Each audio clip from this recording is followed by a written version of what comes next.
நீங்கள் கேலிஸ்டெனிக்ஸில் ஒரு பிகினர் லெவலில் வந்து ஒரு அட்வான்ஸ் லெவல் போகணும்னா இந்த 3 டாய்ஸ் உங்ககிட்ட இருந்தால் ரொம்ப ஈஸியாக இருக்கும். நீங்கள் நம்ம பேஜுக்கு ஃபர்ஸ்ட் டைம் வரீங்கன்னா இதை ஃபாலோ பண்ணி வச்சுக்கோங்க. என்னோட கேலிஸ்டெனிக்ஸ் எக்ஸ்பீரியன்ஸ் டிப்ஸ் அண்ட் டியூட்டோரியல்லாம் நான் இந்த பேஜில் போடுவேன்.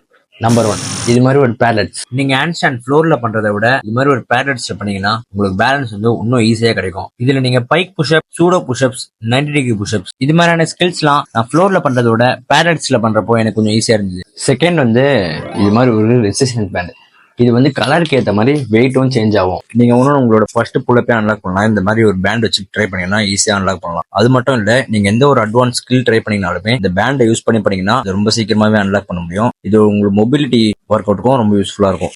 3வது, இது மாதிரி ஒரு டோர் புல்லப் பார். நம்மள நிறைய பேர் வீட்டில் வந்து ட்ரில் பண்ண அலோவ் பண்ண மாட்டாங்க. அதனால உங்களோட புல்லப்ஸ் கூட நீங்க ஸ்டாப் பண்ணலாம். அவங்களுக்காக தான் இந்த டோர் புல்லப் பார். இவன் தான் எங்கேயோ செமத்தியா வாங்கியிருக்கான். இதுல நீங்க pullups, high pullups, straight bar dips, front lever, back lever, dragon flag எல்லாமே பண்ணலாம். உங்க வீட்டில் திருட வந்துட்டானா அவன் மண்டையை கூட இதை வச்சு பழகலாம். இந்த வீடியோ உங்களுக்கு உண்மையிலே யூஸ்ஃபுல்லாக இருந்தால் எனக்கு கமெண்ட்டில் போடுங்க. நான் பார்ட் 2 ரெடி பண்ணி போடுறேன்.